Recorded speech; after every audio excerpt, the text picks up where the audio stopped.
Okay, this video is going to continue to help you study and get ready for that benchmark exam, which is going to be on the 18th of October, next Wednesday. So here we go. For this first one, for design 1, I have 2 white squares, and then it goes up to 5, and then it goes up to 8. So hopefully you could see that this is clearly going up by 3, going up by 3. That's the number I'm looking for. All my numbers that have 3 in the right place are good. I'm looking for the one that doesn't have 3 in the right place. So you can see those are perfect.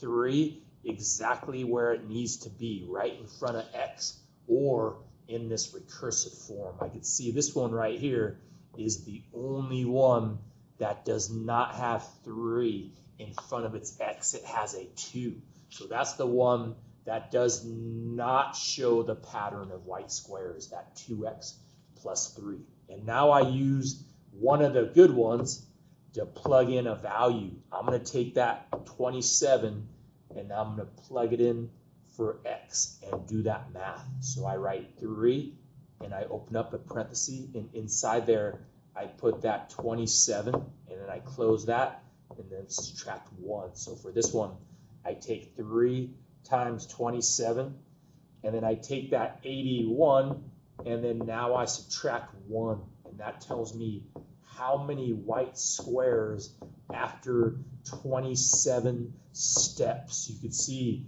there are 80 white squares. All right, moving on. If I have an equation that talks about rent, just know that the number in front of x, that is the rent. The number without an x, that is the deposit in this equation. So if I'm asking you for the y-intercept, what does that mean? That means the deposit fee is $90. It does not mean the deposit fee is $100. That's the rent. Even though $100 is the rent, I'm not asking for the slope number, I'm asking for the y-intercept. And of course, 90 would not be the correct answer for the rent either. All right, here we go, next one. These, I'm looking for percent ones first. Which ones are percent? Those are my exponential graphs. So I can see this one and number 3 both clearly have a percent. So I put those two numbers, 2 and 3, I put that in exponential because of those percents.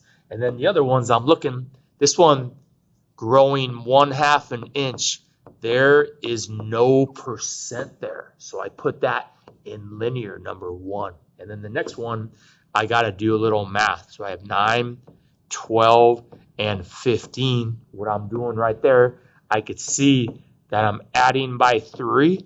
Since I'm adding by that same number, that makes this linear because I'm adding by that same 4 each time.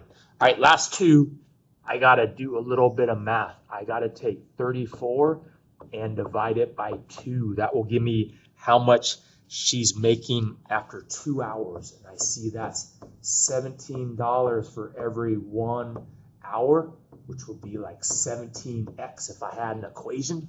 If I look at the other one, that 51 and 3, if I divide those and I get the same answer, that means this situation's linear. And I can see these are the same.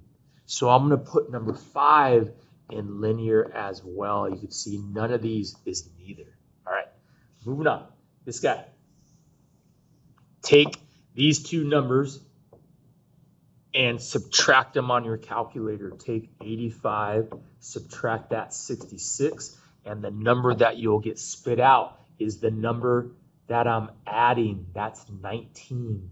I'm plussing 19, plussing 19, plussing 19. That plussing makes this arithmetic. If I'm going to write this equation, my equation would be f of x equals f of x minus 1 plus that 19 right there. That is the recursive answer right there.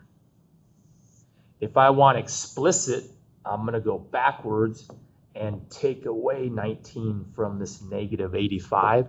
So if I do negative 85 on my calculator, take away 19, that gives me negative 104. That's my y-intercept number. So for explicit, the explicit equation is going to be f of x equals that 19 right there in front of x, and then minus that 104, that green y-intercept number. This is the explicit equation. That's explicit.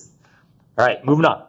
Take these two, divide them out. You'll get that number that you're dividing. So 112 divided by 56, if I divide those, it gives me 2. So I could see I'm dividing by 2. I'm dividing by 2. But remember, we don't show that.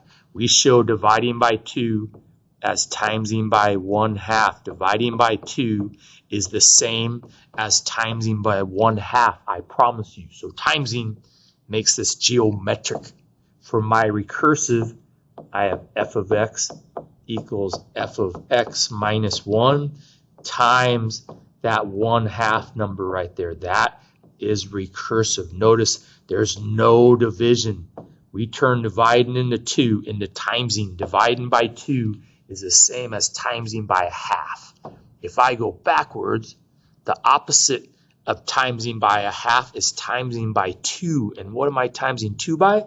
This 112. So 112 times 2 gives me this number, 224. That's my zero term number.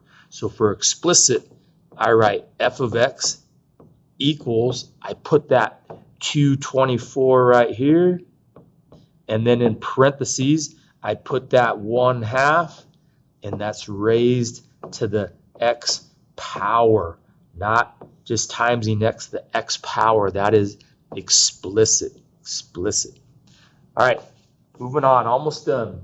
Take these two numbers and divide them on your calculator. So take 318, divide it, I'm sorry, about 27, divide that by 309, and you'll get that timesing number. So 318.27 divided by 309 gives me 1.03.